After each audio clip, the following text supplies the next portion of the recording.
जैसा कि पिछले दिनों दल गुलामी मुक्त भारत अभियान ने देश में घटते लोकतंत्र की ओर संकेत किया था और सभी राजनीतिक दलों को इस ओर ध्यान देने की अपेक्षा की थी। और जहां तक पश्चिम बंगाल चुनाव में जिस प्रकार चुनावी धांधली के प्रमाण मिलने शुरू हो गए हैं, आज उनकी चर्चा थोड़ा करना उचित होगा।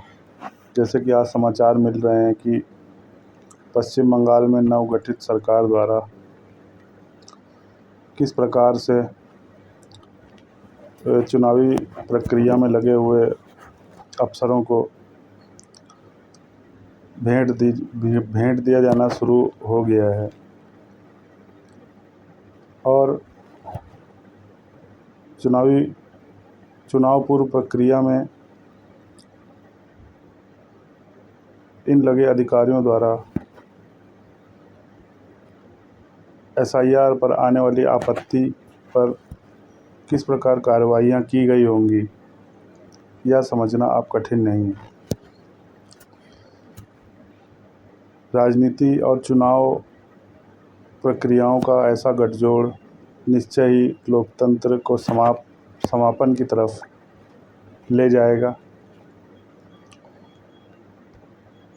क्योंकि चुनावी प्रक्रिया में लगे अफसरों को चुनाव के ठीक बाद नई सरकार में अहम पदों पर जिम्मेदारी देना कहीं ना कहीं यह दिखाता है और इस बात का स्पष्ट प्रमाण है कि ये चुनाव पारदर्शी ढंग से नहीं किए गए और कहीं ना कहीं इसमें इन अफसरों ने एक पक्षीय रूप से कार्रवाई की होगी। अगर अफसर एक पक्षीय न होकर निष्पक्ष होते तो उन्हें नई सरकार में अहम पदों पर जिम्मेदारी मिलना असंभव था। और चुनाव प्रक्रिया में सबसे ऊपरी स्तरों पर लगे हुए ऐसे अफसर अगर हर जगह के चुनाव में इस प्रकार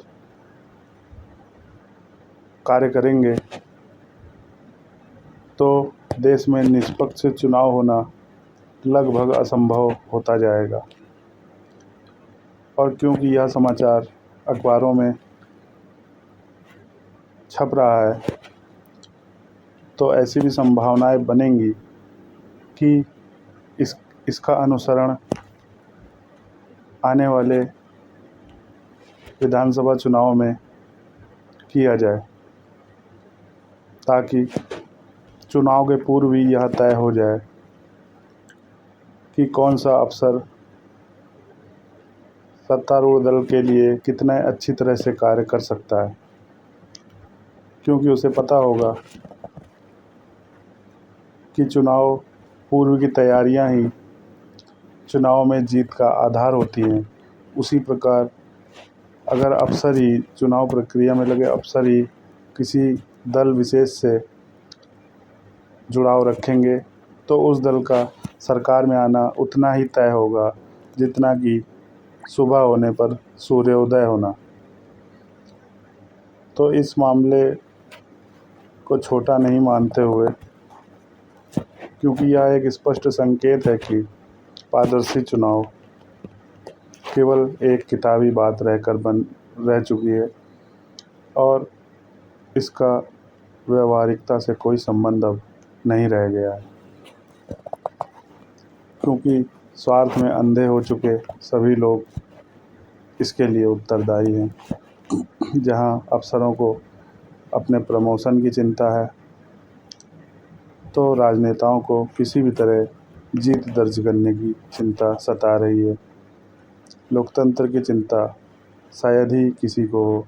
इसीलिए चुनाव में राजनीतिक दल खुलेआम पैसे बांटते हुए देखे जाते हैं, क्योंकि उनका एकमात्र उद्देश्य है चुनाव जीतना। चुनाव कैसे जीता जा रहा है, इस ओर उनका कोई ध्यान नहीं होता।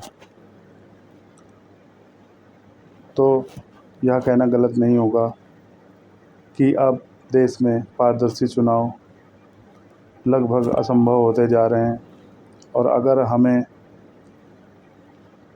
पारदर्शी चुनाव की व्यवस्था लानी है तो अब देर नहीं करनी चाहिए और इस विषय को गंभीरता से विचार करते हुए इस पर आगे बढ़ना चाहिए।